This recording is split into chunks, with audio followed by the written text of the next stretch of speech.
Avi, what's up? All is good. All is good. We ready? I think so. Okay, let's find out. So, with no further ado, maybe just tell a bit about yourself. So I'm Avi Wiesnberg. I originally am from London, born and bred. Moved to Israel, made Aliyah coming up to nearly 14 years ago. Been involved in high tech for nearly 20 years across a range of different companies, everything from corporate to startup. But I am living my best life at the moment in Israel. Amazing. And tell a bit about your professional background and what led you to give talks about sales. So my professional background was I did a business degree and then went and joined Oracle, probably the best sales school I think anywhere in the world. Was at Oracle for many years, and then when I made Aliyah, ended up getting into the startup arena. Joined ClickTel, which is now Content Square, in the very early days of SaaS, and have been doing SaaS sales for 15 years, managing teams, building companies. And about 3 years ago, went freelance and managed to get some great opportunities, both with you guys and with Intel, mentoring and helping early stage startups, and been loving it. Mainly focusing on sales and go-to-market, right? Like how early stage startups interact with their clients early on. 100%. So it's really all about helping them get those first deals, helping them understand how to structure their go-to-market, and some of the scale-up companies as well as they start growing. So what is it that we're going to talk about today? Okay, so we're going to talk about your first sales, understanding sales. I think there's a huge misconception in the market about what sales really is, especially from technical founders who kind of view sales as this scary, dark art subject. And then how to hack your first sales, you know, how to draw that line, how to really get those first deals over the line. Let's go. Lovely. So as I said, I'm Avi. Started my career over 20 years ago with Oracle. I suppose I was probably in sales even before that. You know, I used to help my dad sell textiles, schmutters in the East End of London, hardcore sales. Moved to Israel 14 years ago, joined ClickTel that became Content Square, was at Apsi, which got sold to ServiceNow, and SimilarWeb, probably one of the best known ones. I was there from the journey of 20 million to 60 million, building out their international markets, everything from Japan, China, Far East, Latin America, and everything around there. Was really amazing opportunity to work with Ora and the team at SimilarWeb, was there for nearly 4 or 5 years. And then I was CRO of Lusha. So that was really my first experience of PLG. Although I would argue that the old freemium days at ClickTel were also somewhat PLG. We just call it differently now, that's all. Exactly. So I was at Lusha from the journey of about 8 million to 12 million. And then about 3 years ago, started working freelance, helping a range of different startups. Some names you might be familiar with, Voca.ai, GeoEdge, and a few others. And I work now with a syndicate called Team X, help at the Intel Ignite, help you guys out as well. So working with a range of different companies. Amazing. So today we're going to cover off what is sales, what it really is, why someone will really buy. I'm going to touch upon pain and discovery because I don't think it's possible to talk about sales without that, although I know you've deep dived into that with Or. How to understand your ideal customer profile. And I think it's super important for early stage companies to identify that ICP, understand it and understand how they sell to it, and then how to make those first sales. So how to run the line between hacking and being process driven, and also how to navigate complex deals. And I think that's something that becomes really difficult for early stage companies. They get very intimidated when they're dealing with enterprises. And I think we're going to talk a little bit about that and how to navigate that. So I want to start with that perception of sales, that kind of really negative aspect that people have. And this is a picture of Alec Baldwin from a very famous sales film that a lot of people haven't seen anymore, called Glengarry Glen Ross, which was famous for the line of coffee is for closers and ABC, always be closing, right? So those lines came from this film, and it was a very aggressive sales culture. And I think over the last 10 years, we've moved away from that. But there is still this perception of sales being, we're just the guys who are good schmoozers. People think we spend our time in the pub with just whining and dining people. My mum obviously thinks I'm super important. Society, and we'll come back to this, but society views us as dodgy, sketchy, secondhand car salespeople. That's the age-old archetypal sales guy, right? Customers obviously think we're there to rip them off. we view ourselves as hunters in the field, herding the cats. And in reality, most of the time we're sat there staring at the CRM, wondering how the hell we're going to hit our quota. I would even go so far, ghosting is supposed to be a new phenomenon. Ghosting has existed for as long as salespeople have existed. We really have to deal with that. And I think the primary thing we need to look at when we start to understand sales is, why will someone buy, right? And we have to always ask ourselves that question. Why will someone take that risk of change? And with this, you can go back to that question of pain and understanding the pain and getting someone to do something. But you've really got to have a real motivator, and you've really got to understand the cost of doing nothing. And that do nothing, we meet a million startups, and each one, no, I've got no competitors in the space. There's no one doing what we do today. You still have a competitor.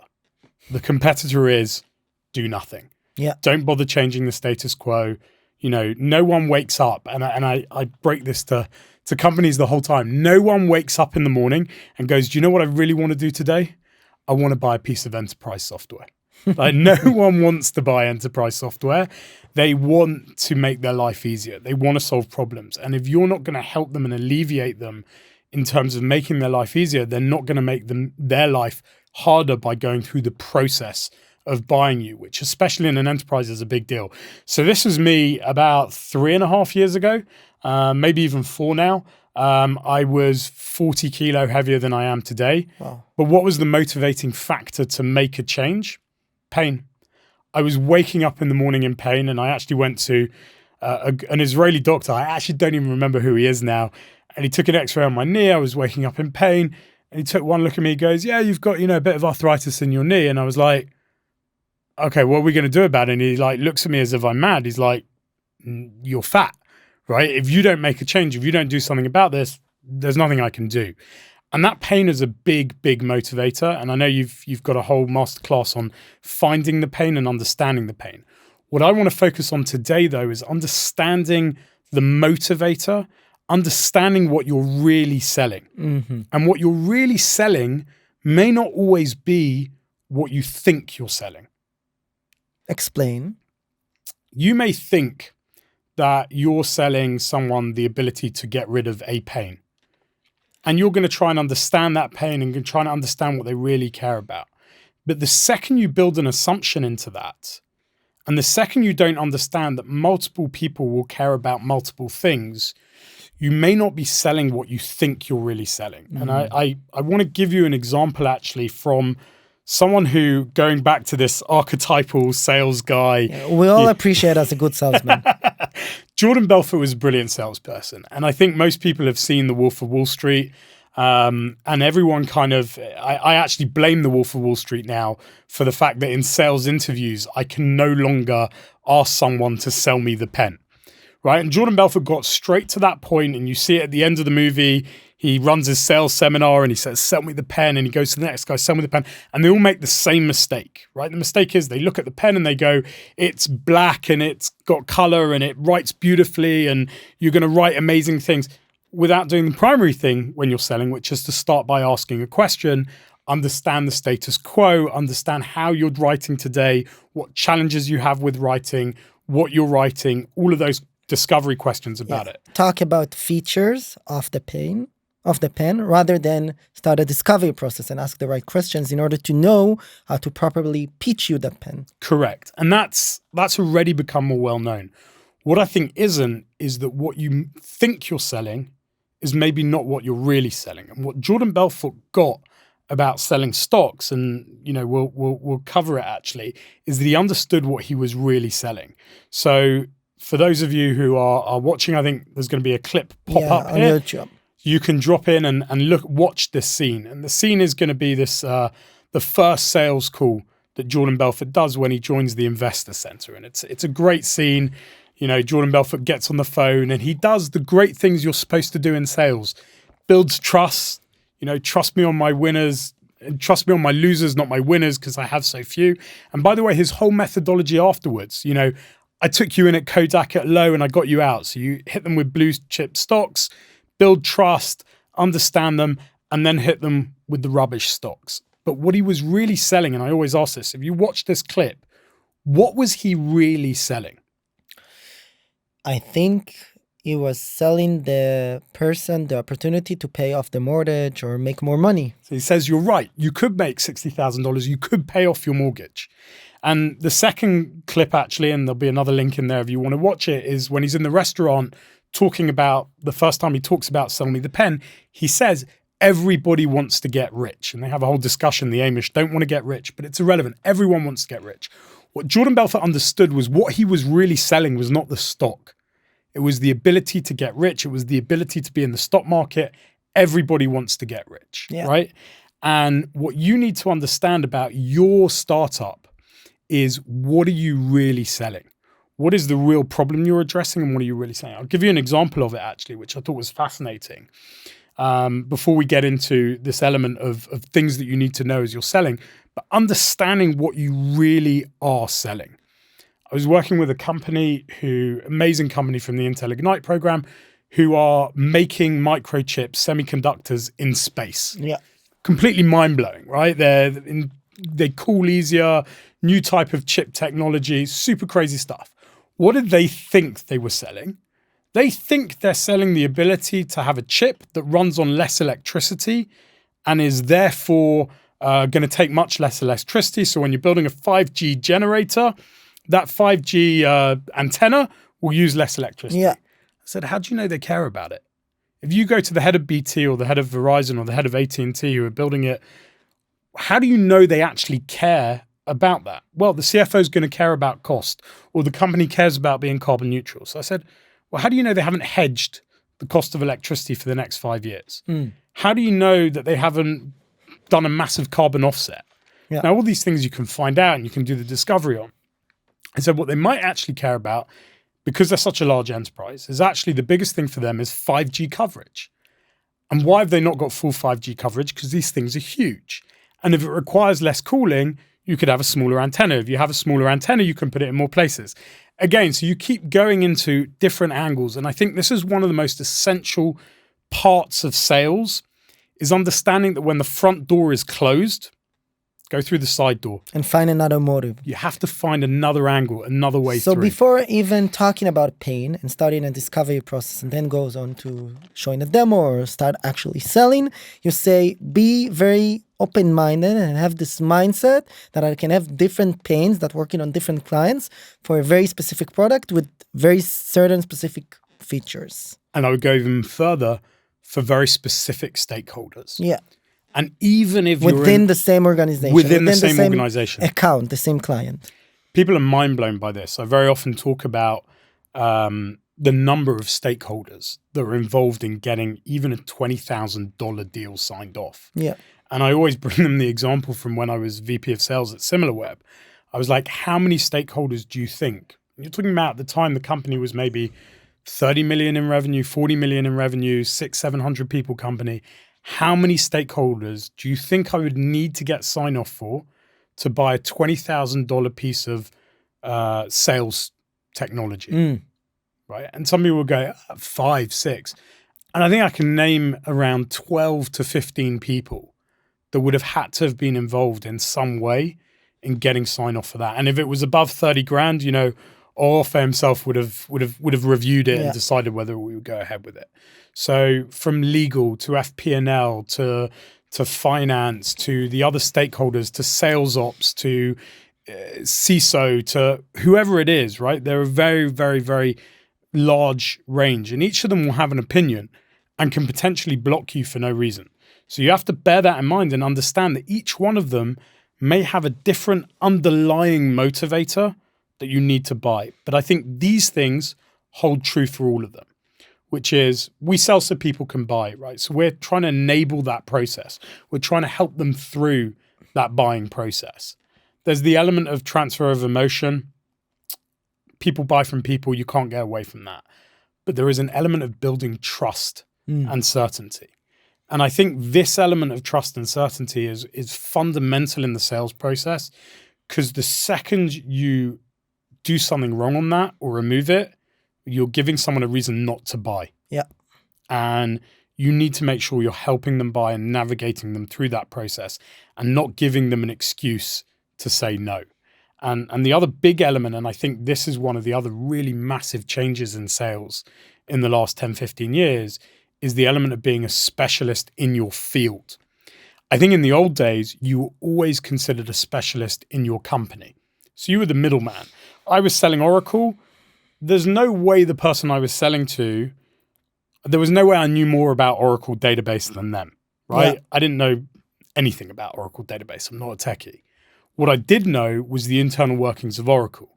I knew how to get the discounts, how to get the paperwork done, how to do the processes, how to help them through the process of buying internally within Oracle, because that was quite a complex process. Yeah. Today, with the advent of SaaS, with the advent of the internet being what it is today, and the way that people expect buy more. Today, yeah, they expect. Don't just tell me how to get a discount or how to go through the Oracle sales process smoothly, but also teach me something that I didn't know about how your product can help me solve a problem that I was having trouble to solve. Correct. And I think the problem element was always there.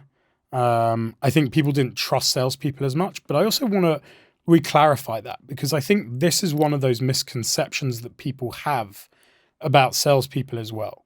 Top-end enterprise salespeople can be paid a lot of money, and I'm sure a lot of founders are sitting there thinking, oh my God, I can't afford this check. Why are these people being paid more than anyone else in the company, etc.?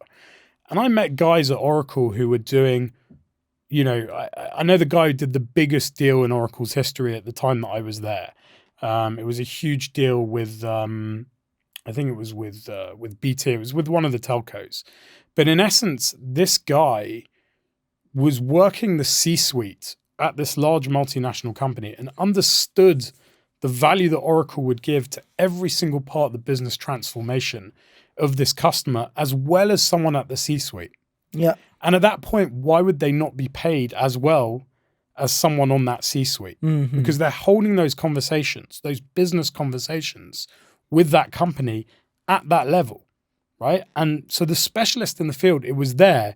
It was just always at the top end of what was going on. Now it's expected the whole way through, even at a SaaS level. Yeah. So there's a lot of reasons why global enterprises would buy. Everything from fixing a problem, as we said. No one got fired for buying IBM, right? It's an old school, big challenge for startups. Yeah, I have a common problem, so I'll buy the common solution for that. Correct. But I would balance that with the second to last one on the list, right? Which is today, people are also worried about not being the next Kodak. So they're balancing that aspect of, I have a problem. I'm not going to get fired if I buy IBM. I'm not going to get fired if I buy Salesforce. I'm not going to get fired for just doing what everyone else is doing. At the same time as a business, and this is, again, one of the biggest changes I've seen probably in the 10, 12 years of selling SaaS. 12 years ago, when you spoke to someone who was the head of, they were in innovation, I would call it, right? It would go nowhere. There was a conversation. They were seen as a nice to have unit and they couldn't get anything done in the business. That's changed. Those people now have real budget, real ability to get stuff done in those businesses. In certain organizations, for certain people, there's this change of mindset that I also need to get out of the box literally and buy or try something that I don't necessarily think that 100% will work for me, just for, for the slight case that it will work and solve a problem that I didn't know that exists. It's worth the punt. Or help me innovate in a field where my competitors didn't innovate fast enough. So yeah, for sure. Which goes also for perception and looking good, right? Correct. And it goes back to that element of, I want to look good. I want to be promoted. I want to try something new. I want that perception as being a forward thinker in the industry. By the way, I see it very often in some of the cyber pieces where you're dealing with CISOs versus OT. You really get some of that downfall where there are a lot of people that are just looking, they're 60 years old. They want their 9 to 5. They just want to sleep at night versus the CISO who's trying to make a career for himself. Yeah. And I think that's playing to both sides of that in a technology where you've got to play both sides of that coin is quite fundamental as well. And I think a lot of the challenge I've seen in startups with understanding how to sell comes from this founder journey. And I'm sure you're super familiar with this, right? Got an idea, there's a problem, they've been in a job, they're in a corporate, they see a problem. I can fix this. I'm going to go off and make a startup, validate it. They chat to 5 people, they chat to 10 people, they chat to 20 people. Yeah, everyone thinks this is a problem. Fantastic. Now I'm going to interview a bunch of people. Everyone goes, love it, love it. Definitely you should invest the rest of your life building this company. You get an understanding there are companies that really need it. Everyone likes it. It's got a big TAM. You then start pitching to investors. The investors like it. They're like, you know what? I agree. This is a big problem, right? I think you've got a solution to a big problem. I'm even willing to cut a check, whatever it is. You maybe even find design partners, early adopters with the problem who go, yeah, I agree with that problem, right? And then you go and find people with the problem and you're selling them the solution. And this is a all different ballgame. Completely the last different stage. Ballgame. Completely different ballgame. And it leads to what I think is one of the biggest mistakes in early stage companies. You sell them on the problem and the solution that you have been speaking about and working on, maybe not the last 9 months, maybe the last 2 years. Yeah. Right? And you're like, yeah, and because you've been living and breathing that problem. And not just that, you've been pitching to investors. And when you pitch to the investors care about the macro problem, the TAM. I want to know that this is a generic problem that is big enough for everyone. Instead of pitching the customer what they really care about. What do they really care about? Something else sometimes. Themselves. Yeah. They only care about themselves. They don't care about, and I see pitch after pitch after pitch that starts with, there's this client pitches, customer sales pitches. Yeah, they're trying to educate the client about what's going on in the market. Nobody cares. They only care about what's going on in their company. And it may not be the same problem that you think that you're pitching towards. Yep. And you, again, we go back to that, you may not be able to go through the front door. Great. And it's okay to ask that question. You know, we've been speaking with XYZ who are your competitors, and they keep saying they've got a problem with this and this. Do you also have that problem? And I go, well, not really. Okay, so how are you guys dealing with that? Mm-hmm. So you can ask on the status quo, and then you start questioning around it and try and find other problems that you might be relevant to talk about. But the total problem to the market is not the same as that individual problem. And it is different for each industry that you're selling to, each company you're selling to, each department, and each stakeholder. Mm-hmm. So everyone's got different aspects. And I think it helps to start asking yourself, what does the customer really care about? Is what you're selling to them, is what you're pitching to them, is it a nice have or a must have? Mm-hmm. And the third one, and we found a really big challenge with this in most of the companies I've worked with in the SaaS space. That's really cool. So what? Right? That's really cool. So what question I think is huge, especially in disruptive technologies. And I'll give you 2 examples of this. Okay. So one of them was with ClickTel in the early days, right? So for those of you who don't know, ClickTel was it is still Content Square web optimization platform. It understood everywhere someone was moving on a web page. You can see the mouse move, you see heat maps, you see all of that. And to be honest, 14 years ago, when I first saw it, and when anyone saw it, they were like, wow. Right? Literally, I got demo after demo where people would say, wow. Right? The idea of JavaScript being able to see what you were doing on a web page at the time was revolutionary, even though it's now commodity. And we went demo after demo of hearing wow, and then nothing happened. And we couldn't understand this. Why was no one buying this? Literally, people's jaw drop on the demo, and then we weren't getting deals. And what we realized was 2 aspects on this. Number one, and this is really important to think about, there is always someone who is not in the room.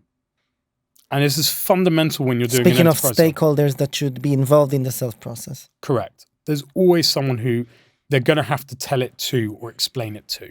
Right. And very often it's someone who goes off to have a look at a new piece of technology and then comes back to the weekly meeting and goes, oh, yeah, I saw this really cool thing. We can see everyone on our webpage. And the next question that anyone will ask is, why would we care? So what? So what? So what? What do we do with that? Now, we were very lucky at ClickTel at the time that we were doing this was the explosion that an industry, in essence, was built at the same time of web optimization. And that web optimization was A/B testing, multivariant testing on the web page. People got jobs that were web optimization managers and needed technology to come up with what they should test and what they should improve and what they should optimize. And we had to build a narrative around that. And by the way, the same thing happened at SimilarWeb, right? Very often you would show someone data. It's always an irony, is like, what's the first web page you go to when you're offered to see any web page in the world? Your own, right? There's a brilliant Michael McIntyre skit about Google Earth, right? You have this ability to see any page, anywhere map in the whole world, any then map. You're gonna go to your own house, right? childhood it's our house. It's Yeah. our house. What? By the way, that happens primarily because people want to validate and test and build trust and go, yes, that is what my house looks like. So this technology works, which allows you to then trust it when you go anywhere else in the world. You can validate that it's not bullshitting you. This is really, it's the truth because you can see it. And the same thing happened at SimilarWeb. Then it was a question, well, what do I do with that? No, that was fine because it's marketing data and market intelligence. But again, a primary element of the sales process became, let me go and deal with this afterwards and help you understand how this solves your problems, how you enable someone to use what you're giving them. Yeah. My favorite example of this is the Amazon Alexa, by the way. So I wanted an Amazon Alexa back in the early days of it. And my wife is an accountant, runs procurement and all of that sort of stuff. So every spend I have, I mean, it's good. It's good that I have her, otherwise I'd be broke. The purchasing process in the house is a bit... Exactly. And I wanted an Amazon Alexa. She goes, what are you going to do with that? I go, but it's so cool. Like, it can play music and it can do this, it can do that. She goes, you have a speaker. In fact, you have like 4 speakers. I'm like, no, but it's... Anyway, she blocked it. Did you get it? Yeah. Guess when? When? Well, it's actually today, no? Amazon Prime Day. Oh. Amazon Prime Day, 50% off. I didn't buy one today. I bought it 4 years ago and it now sits and gathers dust. But there are other ways to get a deal done without that process. And one of them, Amazon were very clever with. Perceived value, $300. Discounted value, $150. Even if you're going to use it just as a speaker, it's a reasonable speaker. It's a good speaker. And you've got all the other cool bits with it. So even if you don't use it for its intended use case, it's cheap enough to validate it. In comparison to other products that do one feature out of many features that Alexa does. Correct. Got it. Just play music. So we won't sell you the whole Alexa suite. We'll sell you just Alexa as a speaker with some add-ons, and it will cost as an average. Same amount as what you would have paid for a speaker. Yeah, all right, cool. So I want to go back to that element of how you navigate stakeholders, right? And I think it's an art and a science, but I think you need to understand who you're dealing with. And by the way, I think it's one of the hardest things to do on a Zoom as opposed to in person. It's one of the things I most miss about in-person meetings, that when you turn up at someone's office, you immediately feel much better. You can get a feel much better as to where you are in that deal. Yeah. Have they taken you to the conference room? Are they taking you to the cafe? Are they meeting you off-site? Are they bringing in other people? How do other people react when you walk through the floor with them? All of those elements give you a feel as to the kudos and the ability of your stakeholder to get this deal done, right? And I think that's super important. Can you explain more about that? Because I think you mentioned a bunch of examples that other people that listening to this podcast might be curious about. If they take you to the coffee and hiding you out, that means no good. If they take me to the conference room with the glass windows, it means that I'm good. Like, what is the correlation between those actions to you got to think me about concluding the status of the deal? Okay, so I think it's all about what you're trying to get a read for is how much this stakeholder that you have has an ability to get stuff done.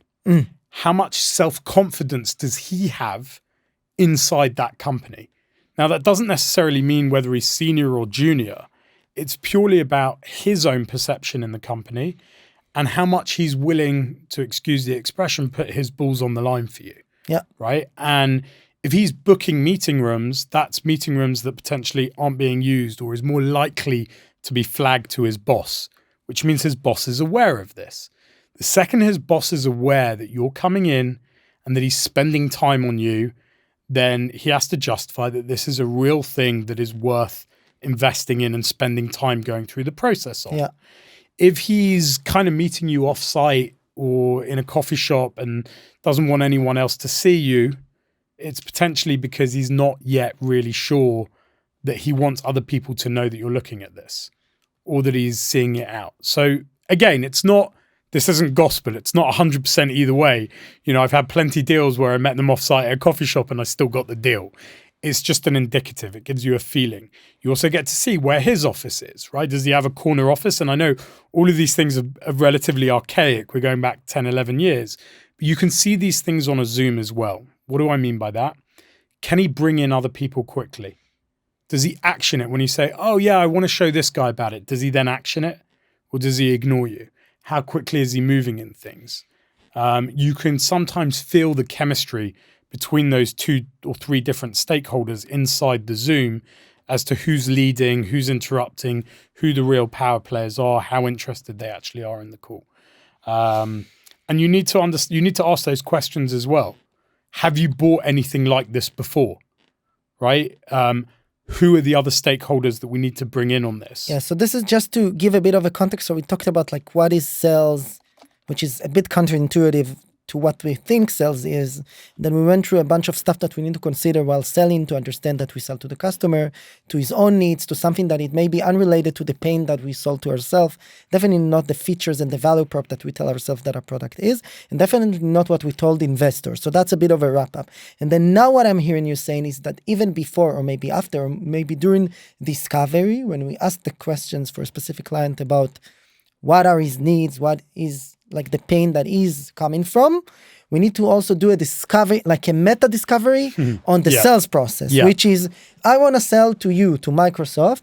So I need to make sure what are the stakeholders, what's the process, like you can see in the slide for those who are watching over YouTube, how purchases are being made. All those questions, if you can go over them, it's really important. And this is very legitimate. It's almost expected from the other side. 100%. If he's an experienced buyer, he's expecting you to ask that. The fact that you don't ask what your budget is or who should pay for that or who you're reporting to makes you an amateur, basically. 100%. And people think that like the Israeli founders that I work with feel like embarrassed to ask. So I haven't met many Israelis that are embarrassed to ask anything. Really? but yeah, no, I agree with you. I think there's an expectation here. And by the way, they feel it. They know when they're working with an experienced salesperson who knows how to ask these questions in the right way, and someone who just ignores them. It's like, well, you're not really leading me through the sale. Again, there's 2 aspects to the sale which you've highlighted here.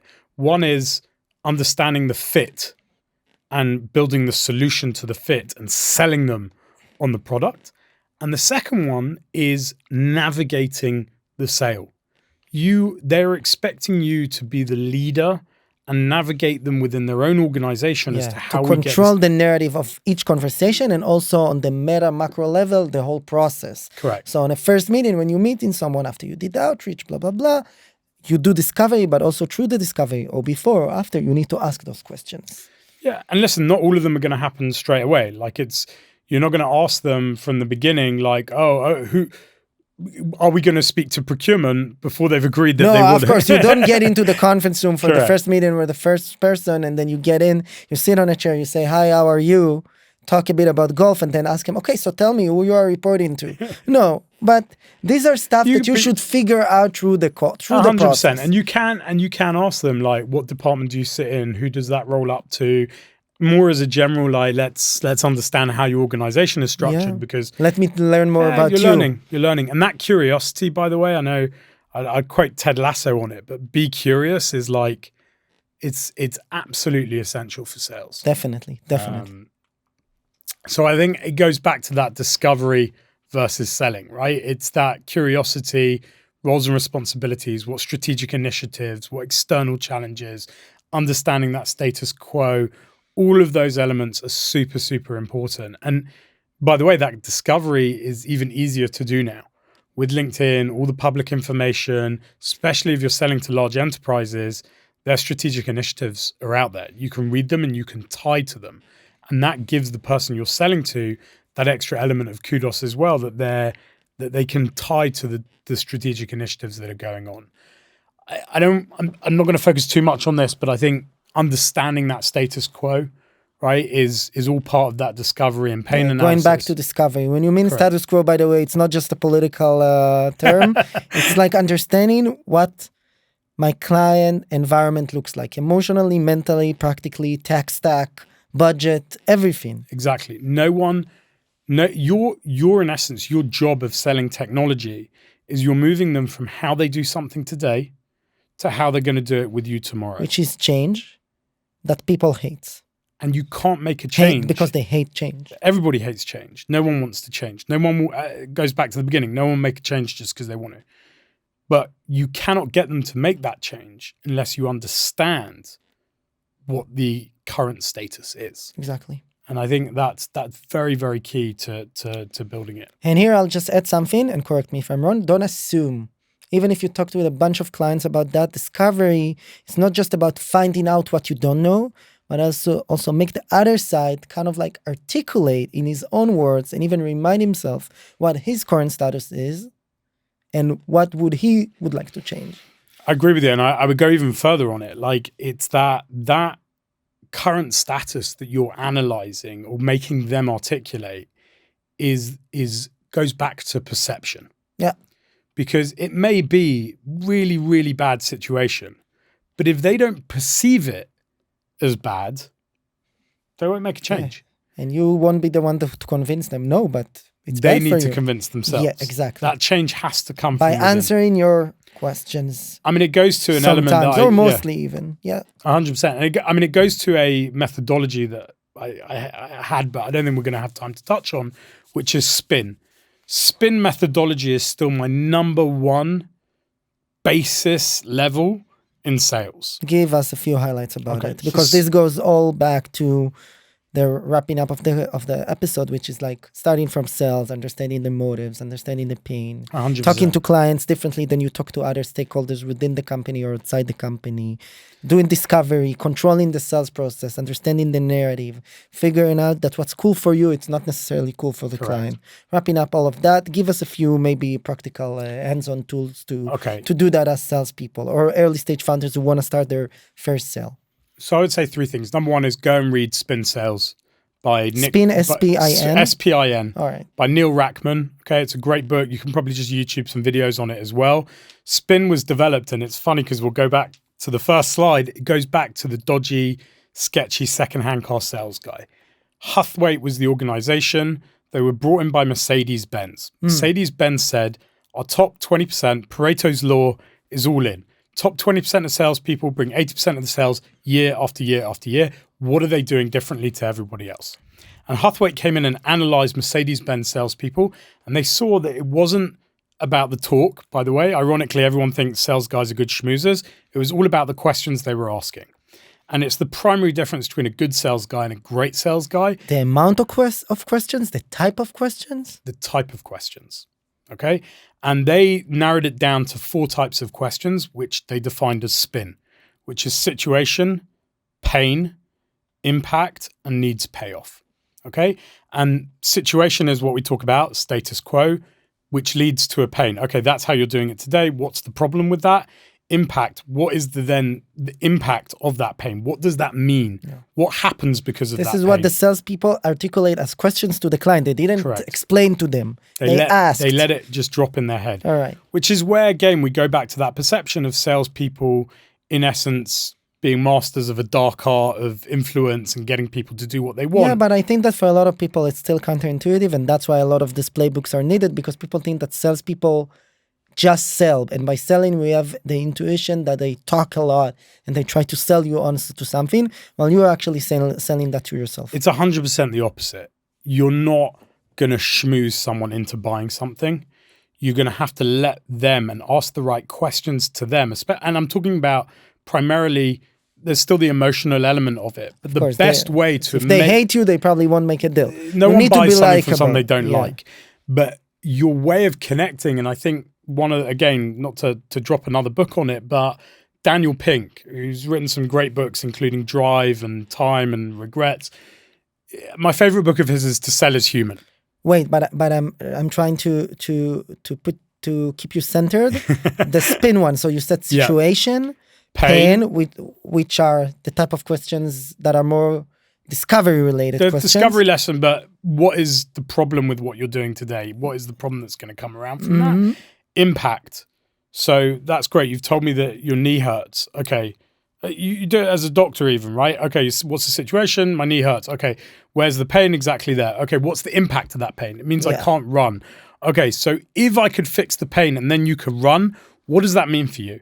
Well, it means I'd be happier. It means I can live my life, whatever it is, whatever you want to then achieve. Yeah, which make me as a client articulate to myself. I'm already dreaming of myself, of my life with a fixed knee. Correct. But to take it to a business context, it goes even further. It's like, if I can give you 2 more hours in the day, what does that mean for you? And the needs payoffs can be to the business, to the individual, to the individual's family life, or it can even just be, look, I'm going to get the promotion.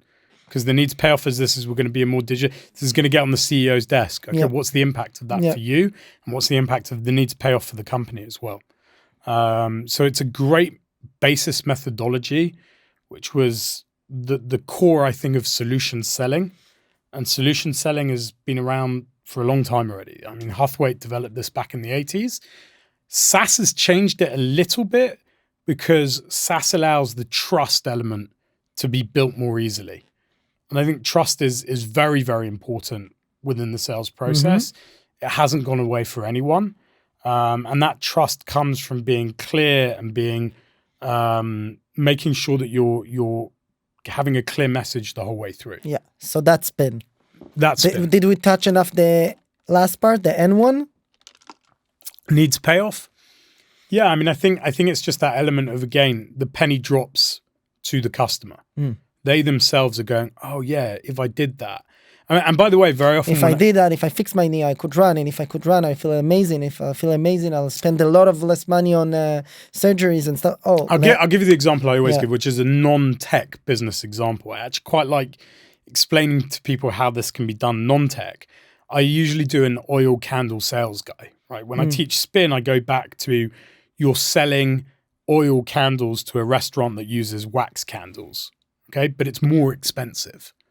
So what's the needs payoff? Well, you can't build the right needs payoff until you've understood status quo and discovering situation, which may mean they want to expand to more restaurants. So what's preventing them? Don't know. So then you go into pain. Well, it's staff. They can't get enough staff. Okay, what are the staff doing? All sorts of different things. What's the impact of not having staff? I can't expand. I'm spending too long. What are the staff doing? Well, and then you ask direct questions about what you're selling. So how do you change the wax candles? Well, the staff have to do it every day and they have to clean it out and they have to do this. So if I could remove that problem and give the staff an extra 2 hours a day, what would the impact of that be? And you can lead them as well. So you can say, well, do you think that it would make them happier because they're doing less menial jobs? Or do you think you could, it would improve the morale? The art of asking questions. You really experience that now with our little chat here. Yeah. So let's go over back to the slide and move on with the pace. So, no. So we'll move on to the key, I think, within this as well, is the way that you ask these questions. And it is a real challenge because a lot of people will go through a tick box, right? They'll just list off question. And you can't do that. It has to be a natural conversation. It has to flow. And it has to be part of that curious element. But I think I want to go back to that element of building trust. Okay. And I think this is fundamental. Even as you're doing spin or any of these methodologies, you have to build trust at every step of the way. And one of the best ways of building trust, by the way, is storytelling. Right? I'm not the world's best storyteller. I think, Yuval Noah Harari, I think, nails this when he says, sapiens rule the world because we are the only animal that can cooperate flexibly. And this mysterious glue is made of stories, not genes. Communal beliefs. Yeah. It's that element of conveying something in that story essence. And I think Daniel Pink, who I mentioned just before, I think he nails this, right? He redefined in this book, To Sell is Human. He says, any conversation you have, anytime you want someone to do something with you, you always sell. You're selling, right? Selling you ideas, want me to come and do a podcast, you're selling, right? So everyone's selling. It's not just for an exchange of money. It's for everything. Everything is sales. And in order to sell, and I think it's a lot of things that's missing today, in especially in the environment we're in, is that element of attunement.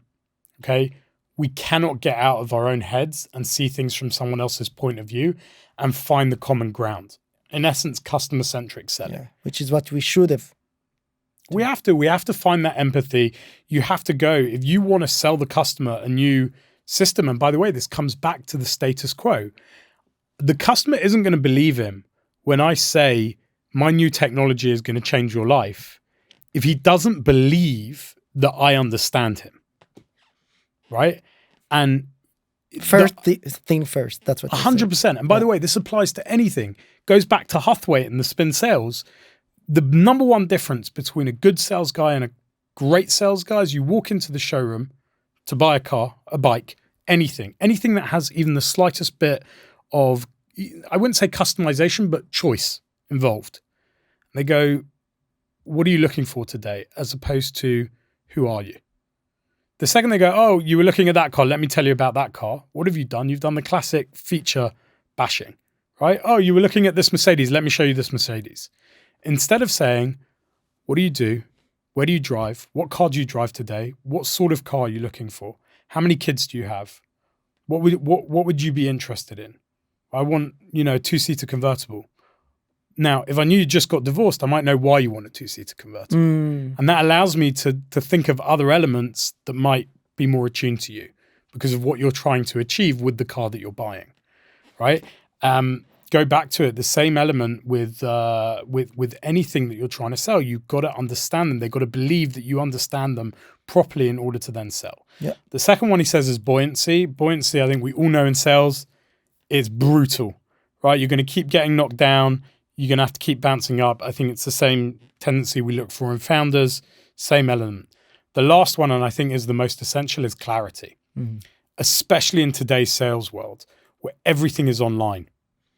So if you have a website that says, this is the latest and greatest technology for enterprises, and then you get on a sales call to an SMB and go, this is perfect for SMBs, they're going to look at your website. And the second you've got that mismatch of information, misalignment of what you're saying to what has been written in your website, you're done. You're dead. Yeah. Deal's over. You've given them an excuse not to buy. Now, this goes back to microcopy, storytelling. All of it. And using the precise words that will describe what you're doing. People, early stage founders don't know how to do that. They're focusing on the features or on buzzwords rather than on the real value prop. The real value prop and the real element that you're curating information today. Now, that being said with clarity, and I want to touch upon this, early stage founders do have the benefit in a way that there isn't that much written about them online. Yeah. They don't have 1,000 reviews on G2 Crowd that people are trying to understand what they're good for or where they're good for. And that goes back to the Jordan Belfort argument of, well, I can say what I want, right? I can say that this is a big company and my secretary and everything else. Yeah. And by the way, it doesn't even need to be a small company that does that. Big companies can do that as well. Perception is key. Now, I want to be very clear with this because I'm not saying to lie and I'm not saying not to tell the truth because that will come back and bite you. What I am saying is that there's a difference in perception, right? And you have to build trust at every stage. Now, if you lose sight of the lies you're telling, you will get caught by them. But I don't think it's lies. I think what you can do is bend the truth because the other side doesn't necessarily know this. This goes to pricing, for example, and I'll talk you through one of my first ClickTail deals. I was fresh out of Oracle, and I was in an 11-man startup in the Boursa in Tel Aviv, and we just launched the enterprise version. Yeah. Okay. Now, no one knew what that was. We hadn't built any packaging to it, and I get the first client who's the prospect because they're using quite a lot, and the SMB version of the product's not working for them. And they go, will it work? Will the enterprise version work behind the firewall? I've got no idea, right? I'm literally 2 weeks into the job. I say, I need to check on this, but I definitely think it should. Let me go and confirm everything. And I go and check with the support guys and they're like, of course it should. The SMB version works behind a firewall. They've obviously got something wrong with their settings. I go back on the phone. I go, 100% the enterprise version works behind a firewall.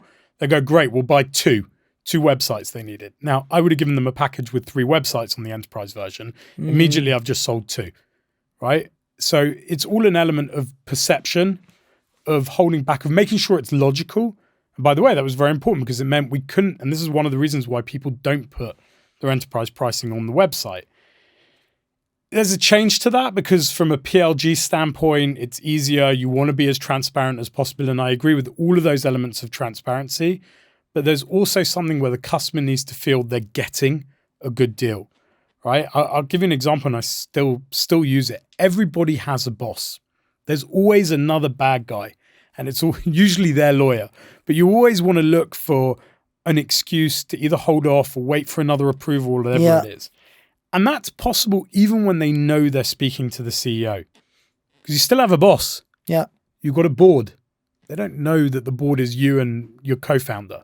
You've got a board. I've got a pricing committee. And I've used pricing committees even in big negotiations where it was me and the CFO on a call. Mm-hmm. And we said, listen, we think we can do that discount. We need to take it to the pricing committee. They go, okay. We hang up the phone. And we are the pricing committee, me and the CFO. Yeah. But it's still a pricing committee. And I don't think it's wrong to do that. I think sometimes it's a matter of optics as well. Correct. It's optics and it's perception, and it gives them the confidence that they're getting the best deal they can. Again, there has to be a logic. There has to be a clarity. There has to be a consistent message the whole way through, because otherwise you're going to ruin trust. And I think that logic has to go through all of your pricing, the meter, the cost, the value, everything you're doing on that. And you have to believe in it. You have to believe that story yourself more than anyone else. And I think the belief is super, super important. The last thing, I don't know how much time we've still got, building trust. And I think this is one of those fundamental pieces. There are a lot of different ways of building trust in the sales process. The empathy, the understanding of the customer, that will all help you with the sale. POCs, super important. I get a ton of questions about POCs, trials, money back, monthly, just doing it as a month. Versus the annual. Yeah. Correct. You can leave anytime, any month you want. References, clients' calls, reducing the friction. But all of these things, I think one of the most fundamental... Very important slide. For those of you who are not YouTube in it, go see this slide about building trust. A lot of actual ideas for what you can do in order to sell, make the first sale better to your client. And I think early stage startups need to remember that it's not the end of the world that you're a 5-man company. Right? I think that's changed. I used to be very wary of that. People assume now that the software that they're buying is not just Salesforce or IBM. Correct. But what they do want to do... In the world of SaaS disrupting, correct. 100%. But they do want to reduce the risk, right? Now, for a big company, spending $20,000 on a piece of software is the risk. Let's be very, very clear about it. The risk is not the cash. Yeah. It's very, very, very rarely the amount of money you're asking on the sticker. The risk is them building their business on it. Yeah. If it's a workflow application, I'm building all of my business on you, and then you got shut down. Yeah. That's a real disaster, right? The risk is the opportunity cost of not going with something else. The risk is the speed that this doesn't work, that we don't implement. There are a lot of other risks, and you need to reduce the risk and the friction at each one of those. Again, goes back to curiosity. You want to try and understand, where do they perceive the risk? Why are they saying no? Jordan Belfort actually has his own methodology called the straight line method, where his number one thing is get to a no as quickly as possible, and then try and understand why they've said no, and then knock down every single reason that they've said no so that they have to say yes, right? But again, POC is a very good way of doing it, because you're going to, but you need to understand, is this a value POC or a technical POC? Yeah, people just say, I'm having a POC. What do you want to get out of it? Correct. In 3 months from now, you will say it was a successful POC. How?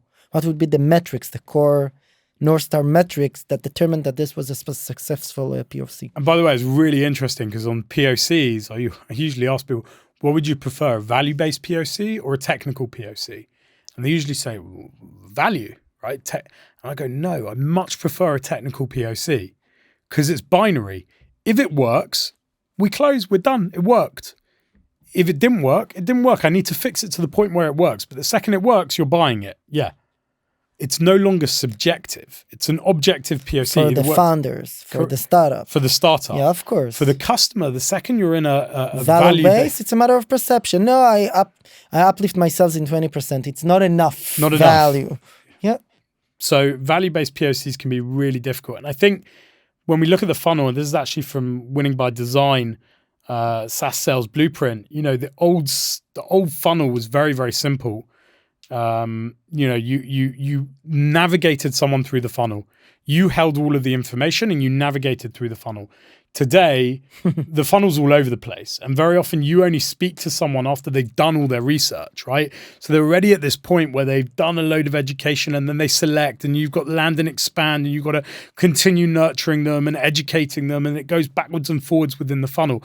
And that's why you really have to work at building trust at every stage of this, that you keep that clarity throughout the entire process, because you've got to be consistent with your messaging, and you've got to try and reduce and think about how do you build trust at every single stage in this, whether it's webinars or podcasts or blogs, whether it's how you do a freemium or a free trial or whatever it is. You have to work through that process the entire time in building that. But going back to POCs, we were saying value versus technical, paid versus unpaid. What are the success criteria? I would much rather, by the way, always do a POC that is a roll forward contract. So actually it's a 13 or 15 month contract with a break clause at 3 months. Yeah. So we're all in. And by the way, this is one of the biggest challenges I had with freemium or PLG, right? And I'm going back to my ClickTail days now, right? But it was like, well, we're offering a skimmed down version for freemium or for $5 a month. Okay, it's great. It works. What happens at the end of that? It worked. I don't need anything more. Yeah. I got what I needed from the $5. So unless your meter is absolutely spot on, that you're going to force them to buy the enterprise afterwards. But then the perception is, well, I can use the $5 product. Or the other side, it didn't work. Well, no, because it didn't work because you need the enterprise version. Then nobody likes to hear that. You're out. You've lost. You're dead at that point. So you need to give enough value for them to want to buy more, but not too. Don't expose everything at the beginning. Correct. You need to get your meter absolutely correct, and it's not always easy to do that. And don't forget, the other thing I would just add on that is a POC is not a design partnership. Right? They're very, very different things, design partnerships, and the expectation is different. And I think that's another thing that's changed massively, I think, in the last few years in Israel. As we got bigger companies, scale up companies, they became amazing design partners, and they leveraged the ecosystem here as well to nab early stage companies to help them with whatever they were doing, and became really good design partners. But people haven't always been that good at converting them or turning them into actual paid POCs. And you have to remember, POC and design partnership are two different things. Two different things. Completely different things. Design partnership, you bring them on early. You're asking in return that they lead you. You actually build the product with them. It's not a real sales process. POC is part of the sales process. Let's make a trial for the tech, for the performance, for the value. And if it works, you pay as a client. You don't get a special treatment, quote unquote. Correct. Straight out. Yeah. Last thing I'll leave you with is that building urgency. So, is that element of how do you get the deal actually closed? We said getting a no is the start of the deal. Understanding the urgency at their end. It's not always easy. When's your budget cycle? When do you want to get this live for? When do you want to have the impact? Not always easy. False urgency works. It's a shady sales technique, and it doesn't always work. If the deal's not ready to be done, it's not ready to be done. So you need to understand whether you can build a false urgency or not. And you can always blame someone else. Look, I'm not going to be able to keep this price next quarter. I know we talked about this. And by the way, there's other things you can do to build false urgency, right? I've got resource right now to help you. I can give you this. I can get it live for you. I can move you up in the order in terms. They know you're a smaller company. You can use that in every stage of the sale. You can also say, now I have room for 3 design partners, for 4 POCs. Exactly. And then as time move on, hopefully you made real progress in the world, traction business-wise, then you really fulfill your promises on a somewhat of a negative tone even. I'm sorry, we don't have more rooms for POCs. We now only accept full paying clients. And it goes 100% back to that element of perception. That they don't know everything that they don't know what they don't know. Yeah. Right. And you can leverage that to your advantage. Again, it's not an element of being the shady secondhand car sales guy. It's a case of saying, actually, it's true. And you need to believe it. It's like, if I get another customer now who I'm going to prioritize them ahead of you. So definitely at an early stage. Okay. Yeah. And we talked about Spin. This is a copy of the book. Yeah. Last thing I would leave you with is the sales stack, right? So it's got mental out there, right? It's not quite as bad as the marketing sales technology stack yet, but it's getting there. There are a lot of different technologies vying for your attention, even as an early stage startup. I would go with 4 main pillars that you need as soon as you start selling. And by the way, I'm surprised with how many early stage companies who are already doing founder sales calls and all of that aren't using those and are not recording their calls. Just recording your calls from a training and intelligence standpoint at the bottom. And there's loads of others. There's Novasi. There's a bunch of other tools at the bottom end. Even just hit record on Zoom. Yeah. You know, it is fully acceptable now. You ask the customer, do you mind if I record it for note taking or whatever it is? Record the call, and it allows you to analyze it afterwards. And one of the tricks, and we go back to that question that you asked before, you know, when you're in the in-person meeting and you're reading signals, okay? I would go back to this. I always like to have someone else on the sales call with me. Yeah. Why? Because I need that second to think. Because as we spoke about before, the number one issue is not speaking. It's listening and asking the right question. And the second I give someone else on the call, even if it's just to talk about something else, so I say, oh yeah, our pre-sales is just going to show you how that bit works. Yeah. Gives me a minute to digest, think about the other things that they've told me earlier, and just ask that one more deep dive question that I didn't ask before. Mm-hmm. And I think that's super important, and trying to read between the lines of what they have said or haven't said, which you only get when you listen back to the call sometimes. So I think those are very important. CRM, obviously, you need something to keep track of it all. If you're doing outbound, you need something for engagement. You can try and do a lot of that yourself. I mean, I haven't even added in the AI stack that you can build. Yeah, you can do that manually as well. And the outreach, and LinkedIn and everything that goes around that. So that's kind of my core overview of it. But I think really, you know, the 3 pillars I would say is that element of asking the right questions and being curious, of understanding that what you think you're selling may not be what you're really selling. Yeah, and try to figure out what would be the thing that your client want, that the other side want. What they really want, and then making sure you keep consistency and clarity through your messaging as you go through it, so that even if you do bend perception, you make sure that you're consistent with it as you go forward. Amazing. I think that's pretty much sums it up. Avi, thank you very much for your time. Thank you, Guy.